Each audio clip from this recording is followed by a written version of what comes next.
जैसे यहां इकट्ठे हुए हैं, प्रत्येक रविवार मिलना शुरू करिए, संगठित होकर सांसद को पकड़ना शुरू करिए, विधायक को पकड़ना शुरू करिएगा। एक बात याद रखिएगा, अपने दिमाग से निकाल दीजिए कि सांसद विधायक किसी पार्टी का होता है। जब तक वो चुनाव लड़ता है तब तक वो किसी पार्टी का होता है। जैसे वो चुनाव जीतने के बाद संविधान की शपथ ले लेता है, वो किसी पार्टी का नहीं होता, वो देश का हो जाता है। सांसद, विधायक, मंत्री, मुख्यमंत्री को वेतन, भत्ता, गाड़ी, बंगला, free air ticket, free rail ticket कोई पार्टी देती है क्या? जोर से बोलिए जरा, कौन देता है? सब लोग मिलकर देते हैं। इसलिए ये दिमाग से निकाल दीजिए कि ये मेरा सांसद है, ये मेरा सांसद नहीं है। सांसद, विधायक, मंत्री, मुख्यमंत्री किसी पार्टी के नहीं होते हैं, वो देश के लिए होते हैं। उन्होंने संविधान की शपथ लिया है, संविधान को बचाने की शपथ लिया है, और संविधान कहता है घुसपैठ के खिलाफ कठोर कानून बनाओ, राष्ट्र की सुरक्षा के लिए जो जो काम करना है वो सारे काम करो। यानी घुसपैठियों को अगर फांसी देना है तो फांसी दो, लेकिन घुसपैठ बंद करो। सांसद को पकड़िए, विधायक को पकड़िए और उनसे एक सवाल पूछिए कि ये भारत में 6 करोड़ घुसपैठिए कैसे आ गए? मुझे ये बताओ, चीन में कितने घुसपैठिए हैं, दुबई में कितने घुसपैठिए, अरब में कितने घुसपैठिए, अबू धाबी में कितने घुसपैठिए, फ्रांस में कितने घुसपैठिए, बताओ मुझे कितने। और नहीं है तो भारत में क्यों है? इनको फांसी देने का कानून कब क्यों नहीं बना रहे? इन पे एनएसए क्यों नहीं लगाते, यूएपीए क्यों नहीं लगाते, देशद्रोह क्यों नहीं लगाते? दूसरी समस्या है धर्मांतरण। धर्मांतरण कैसे रुकेगा?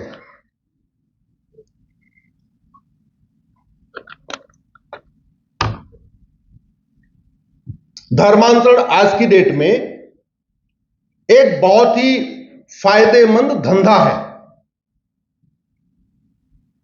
कोई फ्री में धर्मांतरण नहीं कराता।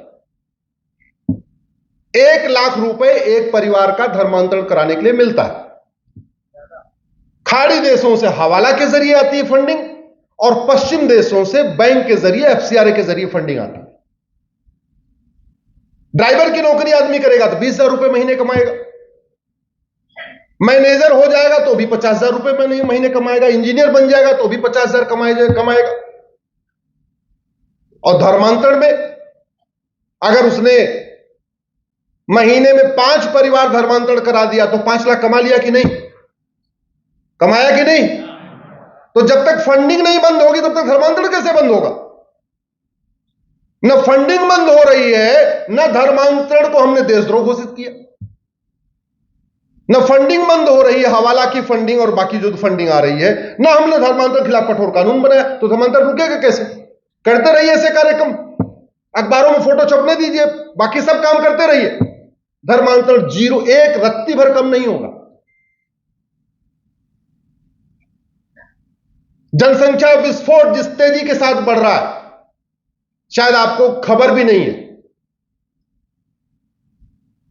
और खबर होती भी नहीं है। बांग्लादेश के हिंदुओं को जुलाई 2024 में खबर थी कि अगस्त में क्या होने वाला थी? उनको खबर क्या जुलाई में बांग्लादेश के हिंदू, जैन, बौद्ध, सिख ने सोचा था कि अगले महीने क्या होगा?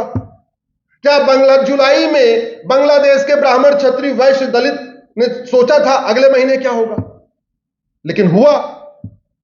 और क्या क्या हुआ?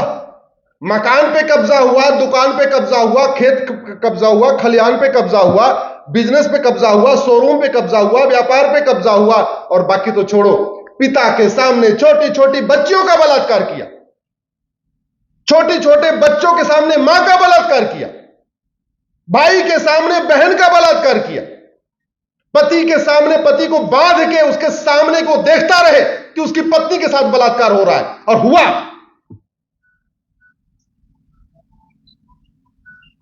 और वो बांग्लादेश नहीं, वो ईस्ट बंगाल है, वो बंगाल का हिस्सा है। बंगाल को 2 टुकड़े में बांटा गया, एक ईस्ट बंगाल बना, एक वेस्ट बंगाल बना। वेस्ट बंगाल हमारे पास आया, ईस्ट बंगाल पाकिस्तान में चला गया।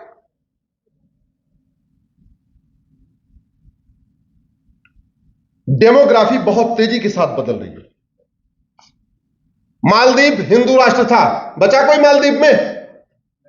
अफगानिस्तान, गंधार, दुर्योधन का ननिहाल, जहां से माता गांधारी आई थी, हिंदू राष्ट्र था, कोई बचा हिंदू? पाकिस्तान कैके उसका नाम था, कैके इसलिए था वहां से माता कैके ही आई थी।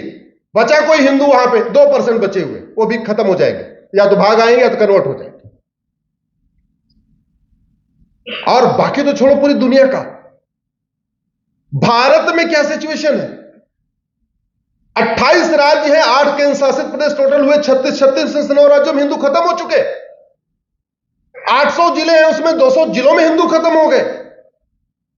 6000 तहसीलों में से 1500 तहसीलों में हिंदू खत्म, यानी 25% राज्यों में हिंदू खत्म, 25% जिलों में हिंदू खत्म, 25% तहसीलों में हिंदू खत्म। बॉर्डर पे हमारे 300 तहसीलें हैं, 300 की 300 तहसीलों पे हिंदू खत्म।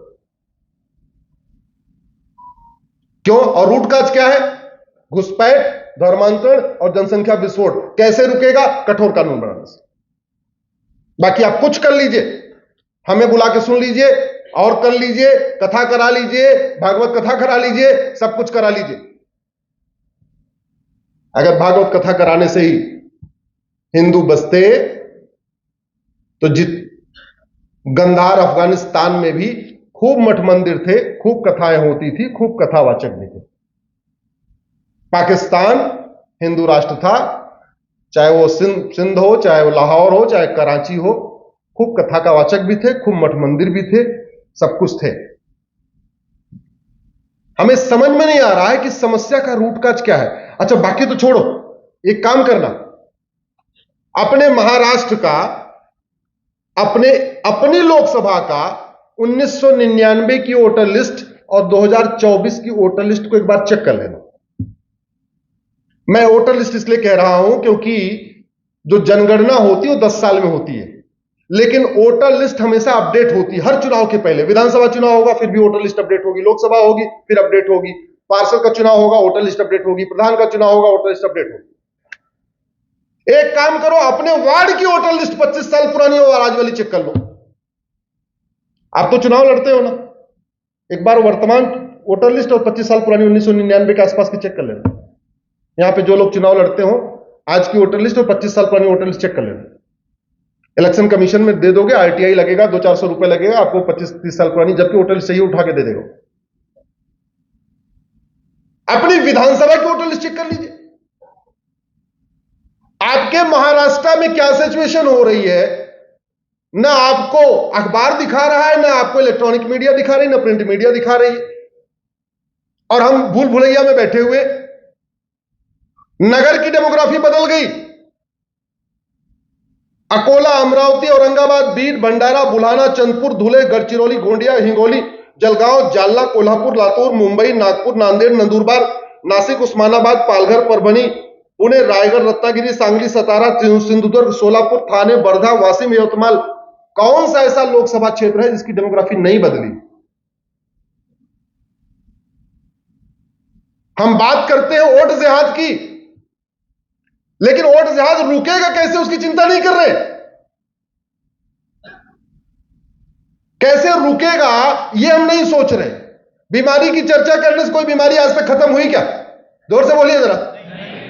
आज तक कोई बीमारी की चर्चा करने से बीमारी ठीक हुई है? दवाई देने पे बीमारी ठीक होती है? दवाई देने, और डॉक्टर कितना ही अच्छा हो, अगर दवाई घटिया है तो बीमारी ठीक नहीं होगी। ड्राइवर कितना ही अच्छा हो, आपकी गाड़ी खराब है तो यात्रा आपकी सुरक्षित नहीं होगी। यहां बहन बेटियां बैठी हुई हैं, आपको खाना बनाना कितना ही अच्छा आता हो, अगर आपका तेल मसाला खराब है तो अच्छा खाना बनेगा क्या? ऐसे शासक कितना ही अच्छा हो, अगर नियम कानून घटिया है तो देश सुरक्षित नहीं हो सकता। तो मेरा आप लोगों से निवेदन है, उठिए, जागिए। आपके वार्ड की डेमोग्राफी बदल रही है, आपके गांव की डेमोग्राफी बदल रही है, आपके विधानसभा की डेमोग्राफी बदल रही है, आपके लोकसभा की डेमोग्राफी बदल रही है। अगर अभी भी नहीं जागे तो भगवान बचाने नहीं आएंगे। भगवान अपना मंदिर तो बचाए नहीं, आपको कहां से आके बचाएंगे? और डेमोग्राफी बदलने से सब कुछ बदल जाता है। डेमोग्राफी बदलने से त्योहार बदल जाता है। डेमोग्राफी बदलने से विचार बदल जाता है, डेमोग्राफी बदलने से सोच बदल जाती है, डेमोग्राफी बदलने से लाइफ स्टाइल बदल जाती है, डेमोग्राफी बदलने से जीवन शैली बदल जाती है। डेमोग्राफी बदलती है तो देश खत्म होता है, डेमोग्राफी बदलने से राष्ट्रांतरण होता है, पूरा राष्ट्र खत्म होता है। डेमोग्राफी बदल रही है इसलिए वसुधैव कुटुंबकम की भावना खत्म हो रही है, डेमोग्राफी बदल रही है इसलिए सर्वमंगल मांगल्य की भावना खत्म हो रही है, डेमोग्राफी बदल रही है इसलिए समता समानता समरसता की भावना खत्म हो रही है, डेमोग्राफी बदल रही है इसलिए यत्र नारस्तु पूज्यते रमन्ते तत्र देवता की भावना खत्म हो रही है। डेमोग्राफी खत्म हो रही है इसलिए जननी जन्मभूमिश्च स्वर्गादप गरेसी की भावना खत्म हो रही है। डेमोग्राफी को बचाइए, डेमोग्राफी आपकी डेस्टिनी है, डेमोग्राफी आपका भविष्य है। और डेमोग्राफी के लिए जो 3 बड़े खतरे हैं, घुसपैठ, धर्मांतरण, जनसंख्या विस्फोट, और 2 और बड़े खतरे हैं, ड्रग और अश्लीलता। एक तरफ बड़े प्लान्ड वे में घुसपैठियों को बसाया जा रहा है, धर्मांतरण किया जा रहा है, जनसंख्या विस्फोट किया जा रहा है, और दूसरी तरफ फंडिंग करके अश्लीलता फैलाई जा रही, जिससे हमारी यंग जनरेशन अश्लीलता में डूब जाए। वो सुबह से लेकर शाम तक रील देखती रहे, सुबह से लेकर शाम तक सीरियल देखता रहे, सुबह से लेकर शाम तक एपिसोड देखता रहे, वो फूहड़ फिल्में देखता रहे। और किसी देश को बर्बाद करना हो तो केवल आप 2 काम करिए, उसकी यंग जनरेशन को नशेड़ी बना दीजिए और अश्लीलता में डुबो दीजिए, वो देश खत्म हो जाए, लड़ने की उसकी भावना खत्म हो जाएगी। अरे जब व्यक्ति नशेड़ी हो गया तो उसको क्या मतलब है कि छत्रपति शिवाजी महाराज ने कितना बलिदान दिया, संभाजी महाराज ने कितना बलिदान किया, हमारे ऋषियों मुनियों ने क्या किया, या हमारे गुरुओं ने क्या किया, सिख पंथ ने कितना बलिदान किया। नशेड़ी व्यक्ति के पास समझ में आएगी क्या? और बड़े प्लान्ड वे में उन्होंने इसका एक्सपेरिमेंट किया और सफल भी हो गया। भारत का जो सबसे मजबूत प्रदेश था, जहां सिख पंथ की स्थापना हुई, जैसे इधर आपका महाराष्ट्र, हमारे 2 सबसे मजबूत क्षेत्र हुआ करते थे। सनातन संस्कृति को बचाने में 2 महापुरुषों का सबसे बड़ा योगदान है। वैसे अनेक महापुरुष है, लेकिन 2 का सबसे बड़ा योगदान, एक छत्रपति शिवाजी महाराज और दूसरा गुरु गोविंद सिंह। एक महाराष्ट्र में और दूसरा पंजाब में।